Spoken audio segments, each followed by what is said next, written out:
హరి ఓం శ్రీమాత్రే నమః. లలితా సహస్రనామ పారాయణలో భాగంగా ఈరోజు అమ్మవారి నామం 963వ నామం, 4 అక్షరాల నామం సమాత్మిక. ఈ నామంతో అమ్మవారికి నమస్కారం చేసుకున్నప్పుడు ఓం సమాత్మికాయై నమః అని చెప్పుకోవాలి. శమమును స్వరూపముగా కలిగినటువంటి తల్లి అనేదాన్ని స్థూలార్థంగా చెప్పుకుంటే, అసలు శమం అంటే ఏంటి? ఇంద్రియ నిగ్రహాన్ని శమం అన్నాడు. ఇది ఉన్న వాళ్ళకే శాంతి ఉంటుంది. దీనికి అతీతురాలైనటువంటి తల్లి సమాత్మిక. శాంత స్థితిని కూడా సమాత్మిక అని చెప్తాం. లోకాతీత, గుణాతీత, సర్వాతీత, సమాత్మిక, ఇదంతా కూడా ఒక విశేషమైనటువంటి నామ పరంపర. ఇదంతా కలిసి ఒక్క మాటలో చెప్పాలంటే తురీయం. జాగృత్, స్వప్న, సుషుప్తి అవస్థలకి పైన ఉన్నటువంటి సమాధి స్థితిలో ఉన్న పరతత్వమే తురీయం. అమ్మవారు తురీయ స్వరూపిణి.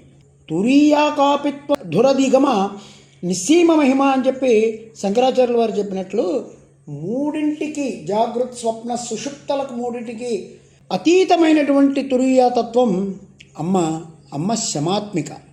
ఇంకా కొన్ని అర్థాలు చూసుకుందాం. అమ్మవారి మణిద్వీపం మహాకైలాసం.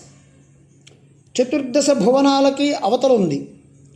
ఈ 14 భువనాలకి సృష్టి, స్థితి, లయ ఉన్నాయి. కానీ వాటి మీద ఉన్నటువంటి పరంధామమైనటువంటి మణిద్వీపానికి ఈ వికారాలు లేవు. అందుకే అమ్మ లోకాతీత, అంటే మణిద్వీప నివాసిని అని ఆ లోకాతీతకు మనం అర్థం చెప్పుకోవచ్చు. ఇంకొక అర్థం, శ్రీచక్రం ద్వారా పరిశీలించుకుంటే అమ్మవారి యొక్క తురీయ భూమిక బిందువులో ఉంది. దాని తర్వాత త్రికోణం, ఆ త్రికోణం తర్వాత అష్టత్రికోణం, ఈ అష్టత్రికోణంలో మళ్ళా త్రికోణాలు, ఇలా అన్నీ వస్తూ ఉన్నాయి. బిందువు తర్వాత వచ్చేవన్నీ అనేకాలే, బిందువు ఒక్కటే తురీయం. ఈ త్రికోణం దగ్గరికి వచ్చేటప్పటికల్లా బిందువు దగ్గర ఉన్నది తత్వం ఒక్కటే. త్రికోణం వచ్చేసరికి 3 వచ్చేసాయి. అష్టత్రికోణంలో మళ్ళీ 8 వచ్చేసినాయి. ఈ 8లో మళ్ళీ 3 చొప్పున అనేకం అయిపోయింది. ఈ అనేకమే మనం చూసే లోకం. 8 ఆవరణలు కూడా లోకాలు అనుకున్నాం. మొత్తం విశ్వమంతా కలిపితేనే శ్రీచక్రం. ప్రపంచంలో కూడా కనబడేది 8 మాత్రమే. ఈ 8ంటికి మూలతత్వ బిందువు ఏదైతే ఉందో అది బిందు త్రికోణంలోకి వచ్చినటువంటి అమ్మ. 8 ఆవరణలకి లోకాలని పేరు. ఈ ఆవరణలు దాటినటువంటి తర్వాత బిందు రూపంలో ఉన్న తత్వమే 9వ ఆవరణ. 9వ ఆవరణం నందు ఉన్నటువంటి మహాత్రిపుర సుందరి ఎవరైతే ఉందో ఆవిడ లోకాతీత, లోకాలన్నిటికీ అతీతురాలు.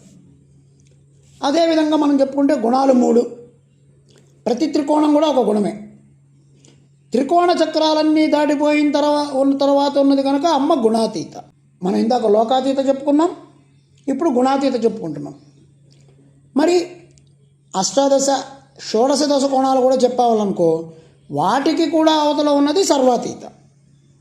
ఒక్కొక్క ఆవరణ దాటుకుంటూ వెళ్ళిపోయిన తర్వాత బిందువు దగ్గర ఏ తల్లి ఉందో ఆ తల్లి సమాత్మిక. లలిత అంటే ఏది లోకాతీతమో, ఏది గుణాతీతమో, ఏది సర్వాతీతమో అది అతీతము, అంటే వికారాలు లేని స్థితి. ఇలా ఏ వికారాలు లేని స్థితిలో ఉన్నటువంటి శాంత స్థితి సమాత్మిక. ఓం ఐం హ్రీం శ్రీం సమాత్మికాయై నమః. ఓం శ్రీమాత్రే నమః. ఓం శ్రీ మహారాజ్ఞే నమః. శ్రీమత్సింహాసనేశ్వర్యై నమః.